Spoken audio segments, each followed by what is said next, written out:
Welcome to the Scale Ups podcast, where each week you get to hear Sean Steele, professional CEO, growth mentor, and advisory board chair, unpack the strategies that successful founders have used to achieve scale in their businesses. Stay tuned as he interviews the entrepreneurs who've made it, learns from industry experts, and follows a group of founders still striving to scale. Okay, g'day everyone, and welcome to the Scale Ups podcast, where we unpack the secrets and strategies of scaling a business with founders who've done it, the industry experts and the advisors who can help out on the journey, and of course, where we follow a group of first-time founders on their journey as they strive to scale. We have a very clear purpose here on the Scale Ups podcast, and that's to help first-time founders who are still attempting to scale learn how to do it so they can fulfill the potential of their business, make decisions with more confidence, and in so doing, maximize the value they can create in the world. I'm your host, Sean Steele, and I am joined today by Chris Eldridge, the founder of 4Impact. G'day, Chris.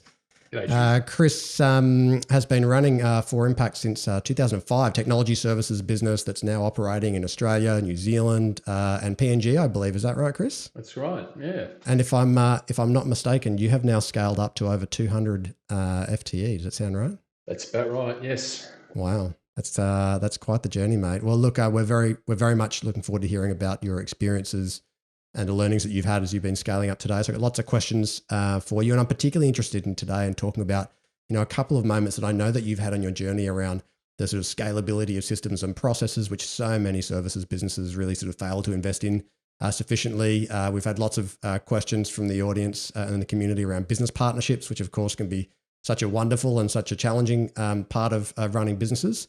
And also the advisory board that I know that you implemented to give you a hand on your scaling journey. So for the benefit of the audience, just to kick us off, and for those who maybe don't know yourself that well or 4Impact, can you give us a bit of an overview of the genesis of the business, your purpose and ambition, the typical client profile, the sort of problem they have and how you go about serving it, just to give us a bit of an overview. Sure, I'll do my best. I think it's probably changed a bit over the years, which is the nature of a business when you've been around for a while, but I'm sure we'll get to that.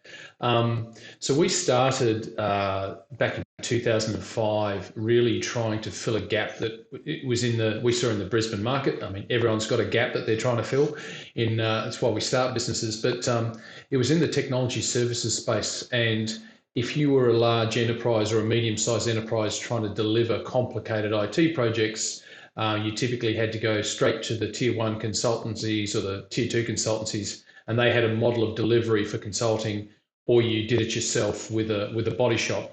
And we saw a space in the middle whereby we would identify great talent in the market who didn't want to work through the large consultancies, and we would look after them. So we gave them a community of other consultants to work with and also work on good projects.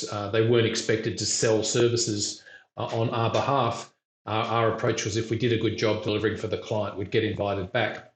So we typically focused on the project managers and business analysts in the market because it was kind of the leadership layer, and that was a layer that wasn't as commoditized, unfortunately. And I can get into chapter and verse about that. But really, it was about good people doing a good job for a client at a reasonable price. Consultant won, client won, and we won because we could charge a better margin than was typically going on. And that was reasonably successful to start off with early on in the piece. And then, as I'm sure we'll get to in the conversation, sort of it's morphed. It's a very different business now from what it was. Market's changed, and that's part of the journey, being open to that. What kind of projects, what would have been a sort of typical project in those early days versus maybe some of the projects that your company's taking on now? Yeah, well, a typical project would have been, we started in government, to be honest. So we did a lot of work down at the police where they were trying to transform the way they did things. We did work at education as well. And typically they have a complicated project. Government delivery projects are always hard because you've got so many stakeholders involved. So you might be involved in implementing an ERP system, which has got complicated business rules that have to be managed. So you need business analysts who can understand what the current state is, where the business system's trying to get to, and map those processes. And then you need project managers with good stakeholder management skills, because they've got to manage up and manage down and bring everyone on the journey. So then there's change management. So it's very heavy on the people side in those days as well. And we wanted departments that hadn't commoditized the procurement process. There's a lot out there which is just, I just need a project manager, I just need someone to do the job, and it's never quite that straightforward. It's, the skills are just part of it. It's about the people skills that go with it. So that was where we started. We did some work also for some of the other insurers and things like that in the market, where we could put good people on who could had good people skills. Ultimately, it was about a high EQ product, and there were good people out there who just didn't want to work the way the market was asking them to work. So complicated IT systems. And any sort of change in the kinds of projects that you're doing now? Like what sort of, obviously the organization's changed materially over the course of that time. What about the kind of problem that you're solving or can solve? Yeah. Look, the problem, it's a lot of the similar systems, but where it used to be in the early days, a client would say, well, I'm going to manage this process myself, and I need a couple of good project managers, and I just need some good analysts, and can you help me on the testing side and the change management? We would provide good people. What we built over the years was certain capability in certain technologies where we could offer an end-to-end solution, actually deliver the entire project. So the model at our end of what we use to resource changed a bit, but not massively. It's still about good people. We just manage them ourselves now, and then we wrap a process around that as well to deliver the end-to-end solution. And it's more skin in the game, if that makes sense. Yeah. So and then with that capability, you need to get certifications in the technology, and that's happened largely in the insurance space. And so then we established a capability offshore as well, and we've grown it out there. So whilst we still do work for clients where we will augment their own teams in the domains that we're good, we'll take on the ownership and responsibility for the end-to-end delivery, and then the ongoing support 24/7 for the system, so that we can manage it through the life cycles and deal with the issues as they come up, which is a different skill set again. And so, given that sort of change where you've really mastered key technologies in addition to the people side and the ability to kind of manage end to end, what were the couple of key technologies that you really sort of doubled down on? Yeah, there's a technology in the insurance space called Guidewire, and it's produced out of San Francisco. And we're in the right place at the right time. My personal background is I come from a software development background. I'm an engineer by training, so I'd worked managing software teams. So whilst we were delivering project managers and business analysts to clients, my background's managing developers and testers and things like that. And we had an opportunity with this new technology. Suncorp were a very early adopter of this technology back in 2007. And I could see the nature of the delivery was not all about the best technical skills, because no one had delivered in the technology before. It was going to be about people who understood the software delivery process, the life cycle, and managed it. Because I'd seen the business problem before in a previous life. So I kind of knew what was coming, even if the client didn't. And so that technology now across general and home and motor insurance probably goes through about 30 to 35% of the global systems around the world. So it's just grown, and we've been there from the start. So we know it very, very well. And we've had to establish ourselves as, being seen as a credible partner, because, the tier ones can tend to own that space. So we've had to fight hard to differentiate ourselves from those people and provide a different path to market, which we're still doing. It's still a battle. Yeah, that makes a lot of sense. Given Chris, you've got so many different the transformational moments on this journey. So could you just give the audience a quick sense, using whatever metrics you like, whether that's revenue or customer numbers or employee numbers or whatever's relevant for you, just, I guess, a sense of the scale and the timeline. So whether that's, if you go back 5 years to now, like what what would you use to represent the change in the nature of the scale of the Yeah, business? I mean, we started 2005, as you mentioned at the start, and we had some good growth early because and remember that the type of people we were charging out are premium people, so that helps the revenue numbers a bit. And we grew pretty fast to about 10, 12 million by about 2009. And we had this guidewire business starting to build, and we'd gone through a process of how we set that up. So that by 2013, 14, we were doing north of 20 million. And we actually grew towards 30 million by about 2014 or so. So we grew pretty fast. The thing was that for us, though, that the systems didn't grow with it. Our maturity as business people hadn't grown with it. And so we probably didn't know what we didn't know. Then we ended up concentrated in one particular client. A big project ended, and it all just chopped away. And all of a sudden, and we got through the GFC fine, but we had our coming of age, or whatever the right term is, a few years later. And so we went from 30 back to 20, and we've had to rebuild that back out from about 2015 onwards. And that's been hard, and we can talk about services, businesses, and cash flow, and what that means, and some of the challenges with that.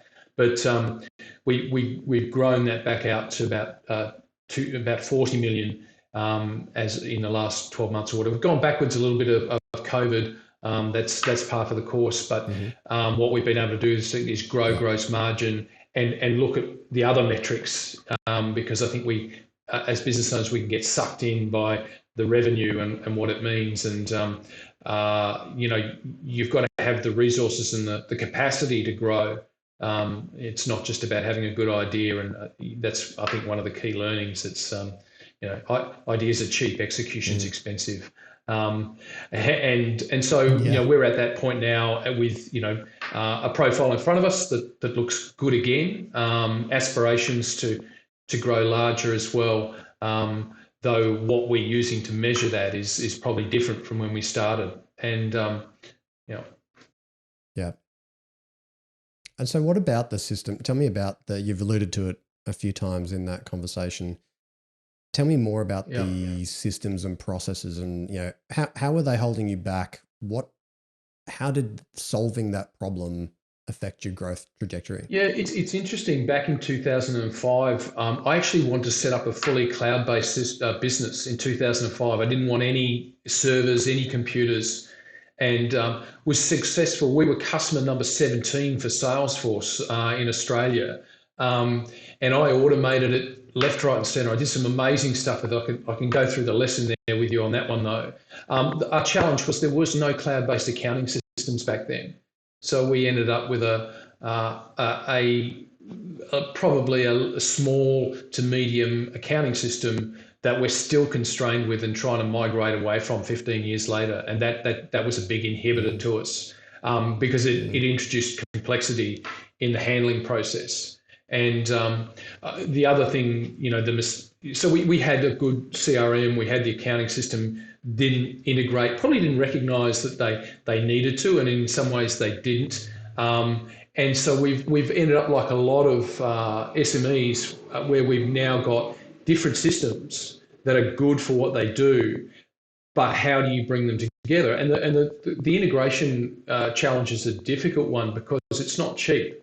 You can go and get a consulting organisation to come and do stuff, and we'll, at our size business, you'll balk at 20 or 30 grand, but in reality, from a technology services perspective, 20, 30 grand doesn't buy you very much, nor does 40, nor does 50. And so you end up living with systems that don't quite do what they need to do, and that then inhibits because people make decisions in isolation.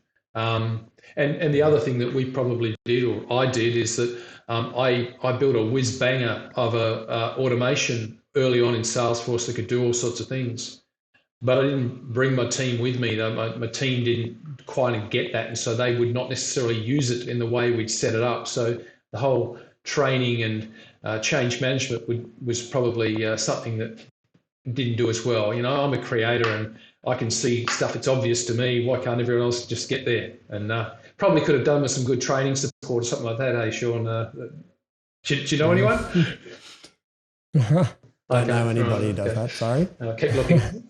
It's so if you think about where you're at today from a systems and processes point of view, is that still an inhibitor? Do you feel like to the next stage of scale, or how have you wrestled? Yeah, look, it is, and we're actually we're going through an upgrade now to get a new finance system put in place. Integrated in with the CRM, which is Salesforce, integrated in with the time management, and it's still, we've got a vendor in, doing the work. Maybe we should have done it ourselves, but I suppose it's like the plumber who's the builder whose house is always in a state of array because they're working on everyone else's stuff, not their own. So it's still something that we've been working through for the last few months. I believe that there's a go live soon. I certainly would like there to be because having data that's consistent is really important. And if you measure the cost of bad data, it's astronomical. And it's not astronomical in real cost. It's the time. And I think that's something is like, what are the things that cost you time in your business? Because that's the hidden cost. Because it might be you're a day late in responding to a tender, or you miss an opportunity because you couldn't get on top of the information. But as you grow a business, that's very hard to weigh that off because you've got to trade off your own time versus real dollars out the door, and often the real dollars don't exist in the bank account, or as is the big problem with a lot of services business, the cash that you have in your business is not in your bank account; it's in your client's bank account or your supplier's bank account. Yep, absolutely. So what about from a relationships perspective and sort of business partnerships? We've got a numerous, we'd have a volume of people in the community who are either in partnerships that perhaps haven't been set up super well, are considering strategic partnership, taking on a business partner, another shareholder who's going to have influence over the journey. And these can be absolutely wonderful, and they can also be incredibly challenging. And some of them work exceptionally well, and some of them don't work well. Some of them can destroy a business. Some of them can just send it down a different path. What's been your experience of that? As you mentioned, that as something that really, had the opportunity to impact the growth trajectory of the business. Yeah, I think that we started our business. There were three of us originally. I'm the last of the founders left. My standard line that I give people now is that either makes me incredibly smart or incredibly stupid. Time will tell. And I think unless you've been around the traps a couple of times and you've had a few failings on these things, you go in with your eyes open, and you go in expecting the best. I think that there are things that don't get set up often in the partnerships. There's shareholder agreements and what have you. You assume that, or I certainly assumed that we're all on the same page, and I think we were for quite a while. But people's needs change. A business partnership is like a relationship. You need to invest in it. And sometimes even with investment, people just have different journeys and different timelines, and what they thought they wanted at one point are not the same. We lost our first one of our founders after about 4 or 5 years because they just decided, look, actually, this is not the industry I want to be in anymore. This is a hard slog. The other, then we had other founder issues because people were going different pathways, and it's really hard because sometimes, for me, I wanted to build a business, and that's easy to say, but in reality, building a business often means you've got to let go of control and not be the king anymore. And that probably became an issue in the breakup of the second founder. Because it was a job that and the business was revolved around them in some ways, and that can be good. It makes you feel valuable. It's one of the hardest things I've gone through as well in terms of stepping away from an operational role in the business. Is losing a sense of identity in some ways, and feeling that I'm not valuable anymore, and it's an ego thing, but that's just part of it. Mm, mm.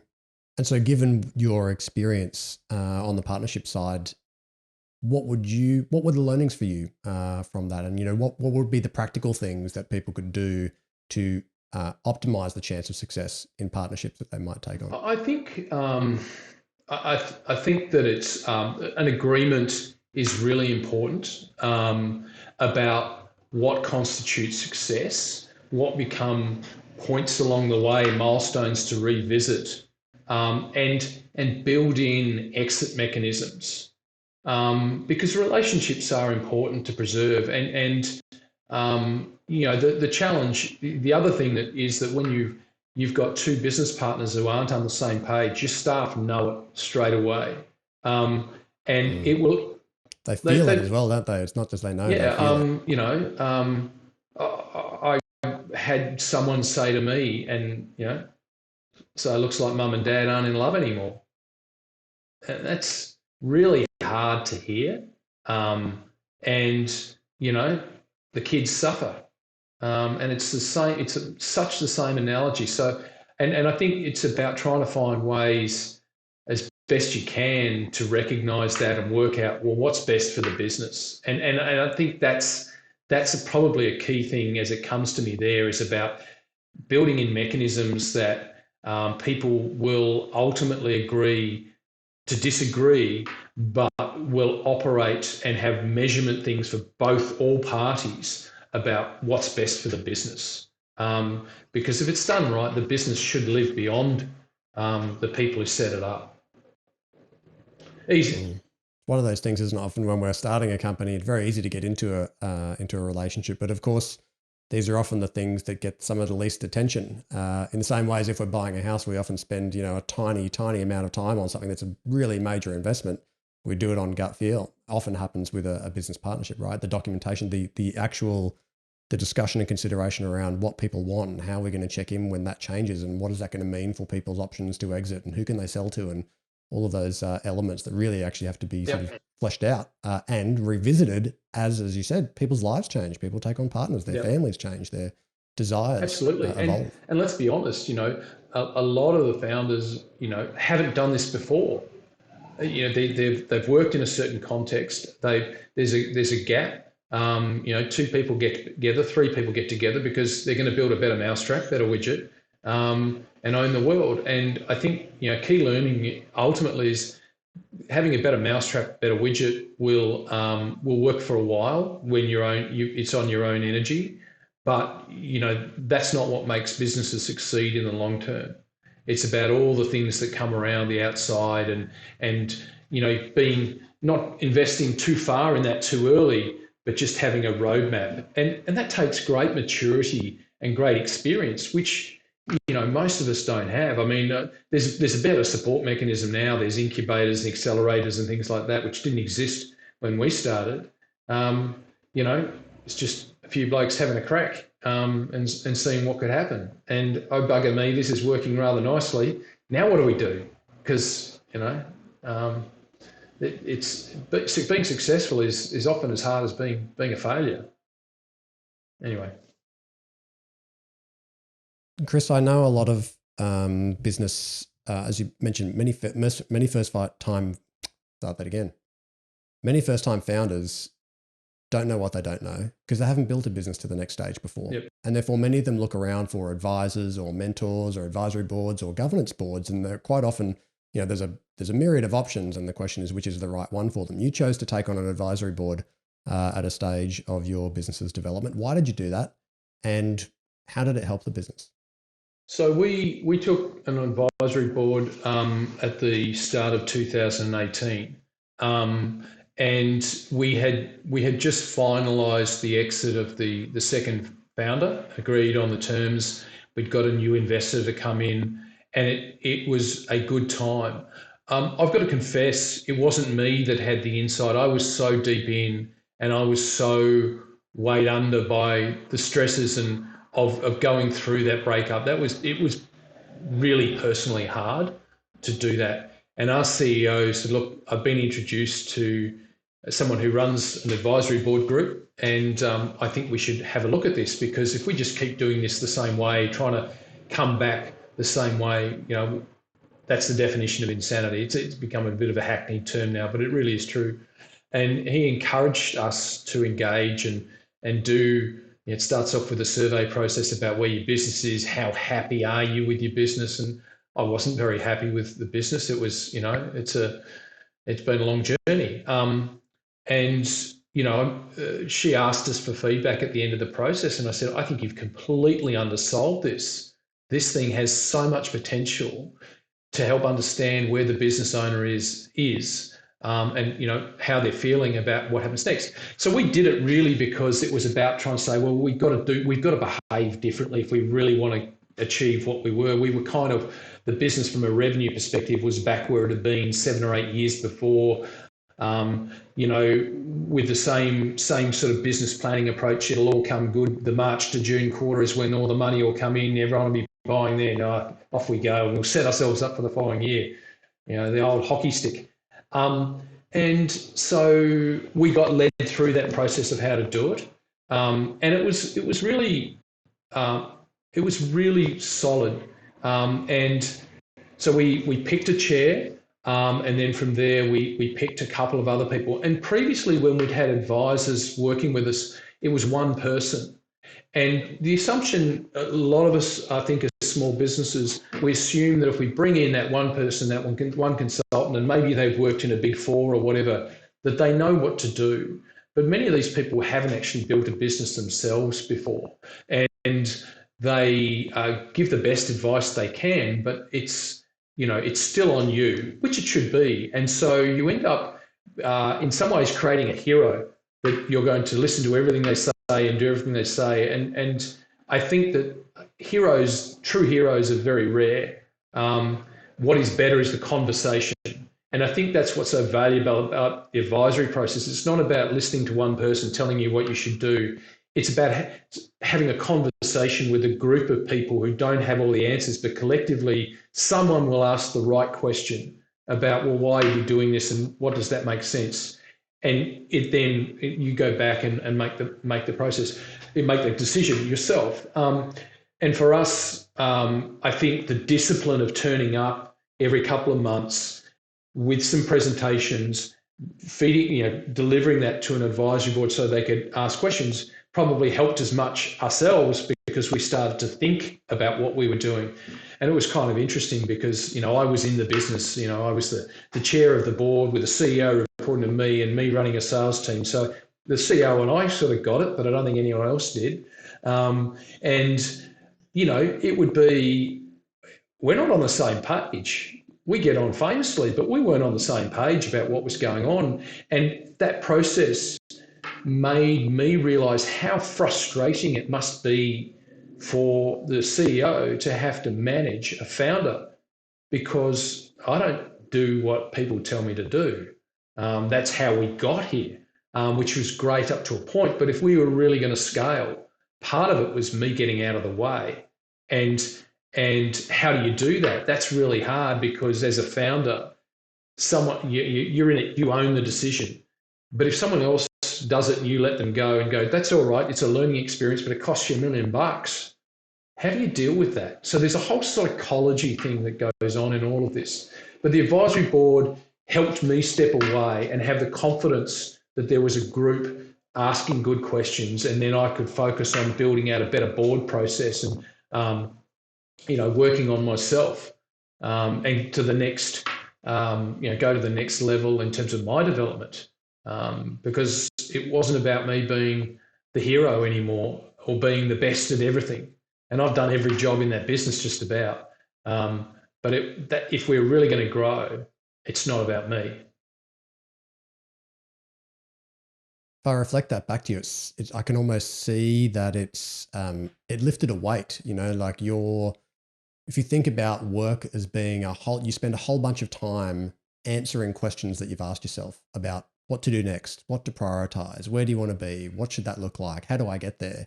You spend all this time essentially answering, the work is answering the questions that you've asked yourself. And it seems like you sort of used an advisory board to help as one element to help to get to take some of that off your shoulders, so that weight to get other people to ask high quality questions, maybe questions that you guys weren't thinking about, to really challenge and have you have the opportunity to step back and really consider deeply the answers to some of those questions. And with the higher quality questions, you've got some really interesting opportunities to kind of reflect on what did that mean for priorities around what do we do and where do we want to go and how's it going to work? Absolutely, Sean. And I think, for me, and this is the other part, because you're absolutely right, in being able to stand back and get out, I was probably operating extremely tactically and operationally because, it's a service business, the margins aren't necessarily great. So then there's the cash flow issues that go on. So my solution to fix that was to go harder, more meetings, more relationships, create more opportunity. And some of the opportunity I created was probably rubbish because it was not business that was it was high cost of sale. So in standing back, what it's allowed me to do is learn to ask better questions myself. So where I might be in the weeds dealing with things, now my conversations are about, what does that mean? And what about that? So I'm now behaving a hell of a lot more strategically about my business. And the executive team have been able to set up all the parameters that allow to know that the short term is the short term. And there's still challenges, don't get me wrong. But we're not going out the back door tomorrow. You can start to look 6 and 12 months out. So what are the steps we can take now for the future, whilst we're also doing the things in front of us? It's freed my head up. Now, and the other beautiful thing is it's not about me having all the answers around that. We've elevated our own executive team, the advisory board process now, working on the governance board process as well. It's elevated the whole thing for better conversations. So that as an organisation, we're behaving a heck of a lot more strategically and out in front. And that's a good place to be. Though the worst thing you can do is start believing your own bullshit. So, pardon me. You've got to keep looking around the corner. Where's the thing coming? Because, we're not a great big organisation. We're still an organisation that's vulnerable and needs to stay on top of it. And I don't think that ever goes away unless you, have a different business model from what we've got. But we're working on that. I've got so many questions for you. One of the things you mentioned before, which I really want to touch on before we move on to some questions about people, is finances. When a business is growing fast, it can be really challenging to figure out how you fund your growth. And you often look at a lot of different, structures and options in terms of how you're going to make sure the business has got enough cash and oxygen, or whether you want to use somebody else's capital to accelerate growth. How did you fund your growth, and what have you learned about ways to fund your growth in a way that actually really worked for you guys? Yeah, and this will come with a bit of a lens, which is, from a services lens, because, if you've got a product that can be a lot more attractive for attracting outside equity investment than a services business, because, you're investing in people and, what happens if that person leaves or whatever. So our path has largely been operationally funded. I funded the setup of the cost of the business. And there's a whole another story about that. But I think, a lot of business people, they go, I can see this opportunity and I'm going to get investment to do this. I need capital. And I would say that the capital, there are two main forms of capital. There's debt and there's equity, and they both come with strings attached. If you bring in equity, you've got an investor who's got expectations on the return, on the timeframes. If you bring in debt, you've got a third party, which may be a tier one lender, or it may not, or maybe mezzanine, and they want their money back, and they're going to put covenants on the business to run it. The third part, which a lot of business owners, I think, neglect because they think it's all about building a better widget, and they measure all on the revenue, is operational funding. And by looking and learning about the balance sheet of the business and the cash flow statement, not just the profit and loss, and starting to get your head around a couple of key metrics, there's often a lot of change that can be made in the business to, free up what's going on. If I make that practical, if you've got a business that turns over, let's say, $3.6 million of revenue a year, and there's 365 days in a year, you're roughly generating $10,000 of sales a day across the 12 months. So if you can address invoicing terms, address delays between getting invoices out the door, there's a $10,000 a day benefit to a business. Now you can scale it from there. So understanding some of those numbers is really important, because behind each of those numbers, there's a person, there's a process or a system, which is a change management exercise. So often you can release funds to grow and invest strategically just by changing some of your internal processes, being a bit smarter about that, and investing in yourself. And I think this is one of the learnings I sort of had as a business owner. I just thought it was about grow the revenue, charge a decent margin, there should be some profit at the end. But, profit's a bit of a story it's, unless it's in your bank account. So the only thing that's reality is cash. So how good are you at converting the assets in your business to cash in your business? And that's the sort of thing you need to look at. And sometimes you don't need to grow the revenue to do a much better job of that. And in doing that, you'll free up enough to invest. And that's not to say that debt and equity don't count. But if you do those things, people are more likely to give you debt and equity to fund the stuff you want to fund anyway. So, and probably on more favorable terms. Exactly.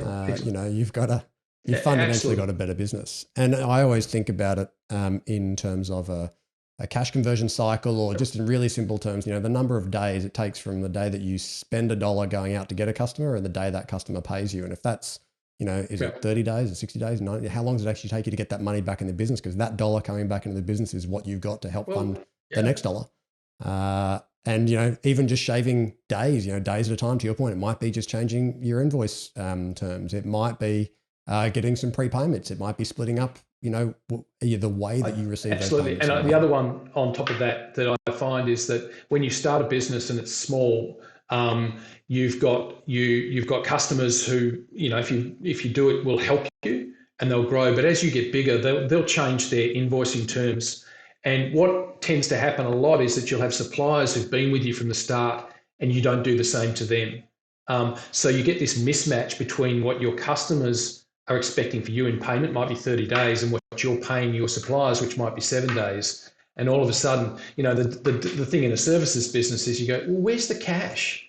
I'm making money, but where's the cash? I'll tell you where it is. It's in your customer's bank account and in your supplier's bank account. Yeah, bit of a challenge when you're trying to grow the business.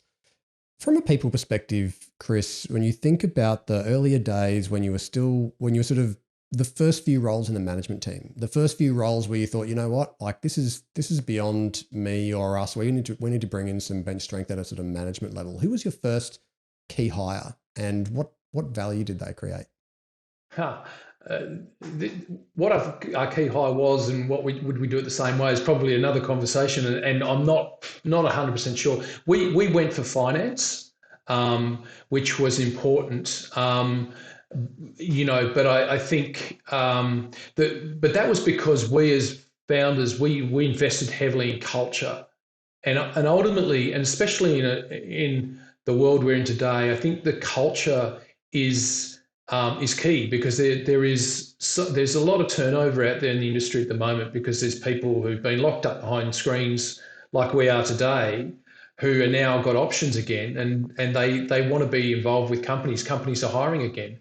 So if I had my time, it may well be down the people side and the culture, because ultimately, I think there are three parts to a business. It's continually working on the underlying culture of your business. It's then working on your resilience so you can protect against hard times, which is your systems and processes, and then the growth on top of that. And you then have to choose the mix with the resources you have available. I think there are probably more options now where you can outsource certain roles, virtual CFO and things like that. But making sure as you hire more and more people that they're happy and they want to keep working for you, that's critical. And so when you think about if you had knowing what you know now, if you had your time over with this business again, what would you do differently this time around? Well, I think the market's changed, so I'm going to dodge the question a little bit because I don't think we would get the run in the same way. I think there are different ways of doing it, and service businesses are challenging. And I probably, if I had my time again, I would build a partner network earlier. So not a business partner, but products and services and things like that. And that's actually been one of the key strategies for us to unlock and grow. Because And why is that? well, I think as a service business, we started off going, well, we can do that. Yeah, we can do that. You're only one or two hires away from having a capability to solve a particular problem. In actual fact, the key to our growth, the next phase, has been niching up and saying, this is what we do and this is what we're really good at. Because then your customers and the market can start to recognize you for your expertise and gauge you're the go-to people for that particular problem. And then, of course, once you are the go-to person, then they want to use you to solve other problems. We're kind of always coming through the door. And, if you think about the way we started the business, we're probably showing up and saying, hey, we've got the best people that can help you solve your problem. In hindsight, now as we've grown and built out a network, we say, actually, we've got a really good solution to your problem. By the way, the delivery of the quality people to do it, just make sure you can have certainty it's going to get done. So I'd probably come the other way and make sure that I knew what the real business problem we were solving was, because then you can get involved earlier in the decision-making cycle. And, customers are always interested if you're going to help them grow their revenue base or cut their expense base in some way. The fact that you do it with great people is just, makes it easier to engage you. So I do that. We've invested a lot in the last couple of years about building out technologies that we can work with, and then being able to piece together solutions so that we can create ecosystems, if you like, of solutions. So we can go to a customer and say, look, this is the sort of problem we see that you've got, and here are the different ways we can piece this together. By the way, we'll end up doing the services work, joining all those things up. But we're able to solve the problem and have a meaningful conversation through the door. And the other thing about partners is that they become lead generation for you, because when you start building up a direct sales force, it gets expensive really fast. So if you can have ways of bringing leads through the door that come to you, then you start to get rid of the cost of sale, and that's the stuff that kills service business, because services business is ultimately about time build and all those sort of things there. So yep, love that. From the customer first, right? From the customer's problem backwards. What's the problem? Yeah, what's the real problem? Not what do we have and who can we sell it to? What's the real problem that's going on here, and how do we build our solution around it? Whether that's us doing everything or whether that's us bringing in partners. And I think there's a real credibility in saying we don't do everything, but I tell you what, we can bring we can bring a bunch of other people to the table. Yeah. It becomes the coalition of the willing. It's like the customer just wants their problem solved. Absolutely. So, as long as they've got somebody capable at bringing the pieces of the solution together, they don't have to always supply the whole solution. No, I love that. What was one of the biggest mistakes that you made, and what did it almost cost you, and what learnings did you take forward from that? I've made lots of mistakes. And I think, and it's hard because you can look at them and go backwards and say, oh, that was a mistake, we shouldn't have done that. But if you've never done it before, how do you know? And you've kind of, you're having a go, and you've kind of got to do that experiment. I think it's about, being able to back out early. I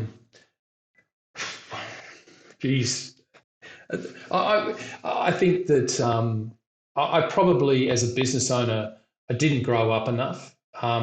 And I've still got this to some degree. I'm the guy that likes to be liked, and I like to be around other people. And so making the hard decisions in the interest of the business, I probably took too long to learn some of those lessons, because you can't be a nice guy and help 80% of the business if the whole business is out of business. And that was, when times got tough, we probably didn't act fast enough. You can look at that as a weakness, but, I've always wanted to believe in people, and because our business is about people. So it was a mistake. It was a learning, but I'm not sure, that it was necessarily the wrong thing to do, because people ultimately knew that we cared.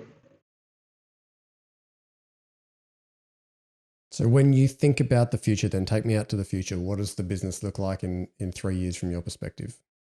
Yeah, I think for us is, we're starting to reimagine what's possible. And it's ironic because 15 years ago, I came from building product, and I built product for other people. And so I was waiting for the great idea of the product I was going to build, but they didn't have any of the startup incubators and things like that. And I thought, well, if I build a product, I know how to build good product, but I'd worked out that it's not about the best products, it's about sales, marketing, distribution. And so I didn't have any of those skills at the time. I was a people manager of software. So I thought, well, what I am good at is I'm good at people. I'm good at people around technology. So we'll build a services business. And we did that. And my view at the time was we'd build deep enough pockets to generate the cash flow to go build a product. And, and went away from that. So if I look at what we look like in 3 years, I think we're kind of back to that, because we build up, by niching up, we're actually able to identify where the real problems are in the market and solve that. And we've got the capability to build some of those solutions. And because we've got deep expertise, we're in a better position to go out and attract investment capital. So I think in 3 years' time, you'll see our business with some products in its portfolio, because we got really, really good at a few things, and we're able to see where the parts of the problem wasn't solved in the market. It's a whole process of learning to say no, isn't it? Almost more than you say yes to everything at the start, but then at some point you've got to stop. You've got to start saying no. Yeah. We're not going to do that. No, we can't do that. No, That's not what we do. I love that. Chris, I would like to ask you something that I ask every guest, and it's called above all else. I want you to imagine for a moment, I mean, you've been incredibly successful and you've been running this business for a solid period of time. You've learned a hell of a lot over your journey. So I want you to imagine for a moment, go out into the future and imagine that you're in your sort of yearning years. You've achieved all you wanted in your business career. You've started as many companies as you wanted. You created all the value in the world that you wanted. You're probably not running as fast anymore, but you've still got all this sort of wealth of wisdom in that mind of yours. And one day you get a call from the CEO of the world's largest global community of first-time founders. They're all running small businesses. They're all probably sub 20 people, 10 mil, something like that. They're all trying to scale to the next stage. They're all sort of curious and hungry. And she offers you a single, once in a lifetime opportunity to share your wisdom with those small business owners across the world. And she asks you for your 3 above all else's. And she asks you to finish this sentence. Above all else, the 3 things you've got to get right as a founder if you want to scale are, what would be your 3 above all else's? The 3 things you must get right as a founder if you want to scale. 1, play the long game.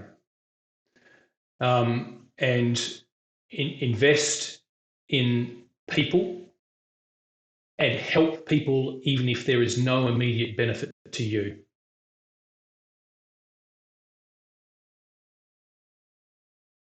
Beautiful. I love that. Thank you very much, Chris. Chris, I'd like to acknowledge you for the humility that you've shown on this journey, because you've had to go through a lot. You've had periods of time where you probably thought you were mastering the world, and then you've had a quick sort of wrap across the knuckles by the industry or the market or finances or customers, and you had to take some real step backs. You've had some challenges on from a partnership perspective. You really had to look at yourself and what did the business need, and where did I go wrong, and where did I read things incorrectly? And over time, you have learned to ask yourself some really hard questions about how do I get myself out of the way to actually, to put my ego aside and think about what's best for the company, not what's best for me, and look at the results of that. So I'd really like to acknowledge for the way that you showed up on this journey, and I appreciate you sharing that insight with our community. How can people get in touch with you or follow what you're doing? Well, I'm on LinkedIn. So search for Chris Eldridge for Impact. I'm also, I run a website called www.businessbalancesheet.com.au, which is really about trying to give people some of the financial tools. And for me as a business owner, being able to stand back and measure my own business. And I found some ways to do that, which I think are useful to other people. I've got a little ebook that just tries to teach people about the financial statement, because I think, this is poorly done and this information is not widely available enough. And the finances will underpin everything you do. It's not the only thing you do, but it tells you where the problems are often and where you should be asking questions. So you can have a look at that site as well, which I can share the links with you, Sean, and you can put those up. Yes, please do. If you send those to us, Chris, we'll make sure those get into the show notes. Well, folks, I hope you've enjoyed the show today. Huge thanks to our guest, Chris Eldridge from For Impact. Really appreciate everything that you've done for us, Chris, and we look forward to staying in touch and hearing from you more in the future. A few things before we go, folks. If you got some value from what you'd heard today, we'd greatly appreciate if you could leave us a review on Apple Podcasts. It certainly means a lot to me, but it also means a lot to the team behind the scenes who put this together and get a huge kick out of it. And it also helps to get the podcast into the hands of more people like yourself. If you head to our website, scaleupspodcast.com, you'll find the show notes there and the links there. And if you register your email on the site, you'll be the first to know when episodes are about to drop before the rest of the world. And you'll also get first access rights to free tools and downloads and templates that we'll be putting up there to help you as you scale up.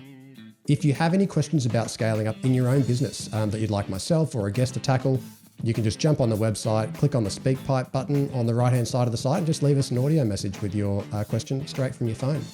If you are more of a social being, you can find us on all the socials at Scale Ups Podcast on your favorite platform, LinkedIn, Twitter, Facebook, Instagram, or you can watch the full version of this podcast on YouTube if you prefer video. But finally, just before you go, just remember, the only thing that can guarantee that you won't scale is giving up. So stay unshakable in your faith that you'll get there, but always remain flexible in your approach. You've been listening to the Scale Ups Podcast. I'm Sean Steele. Look forward to speaking with you again next week.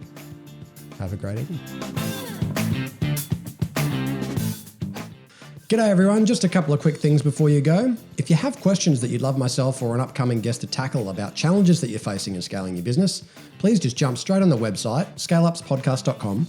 You can record your message straight from your mobile by hitting the button on the right-hand side of the page, or you can just email them the old-fashioned way, questions@scaleupspodcast.com. And just a quick reminder, nothing we spoke about today constitutes financial or business advice. If you are considering making big decisions in your business, seek out a professional who can look at your situation in detail and make sure you're getting sound, personalised advice. Thanks for listening. Look forward to being back in your podcast feed next week.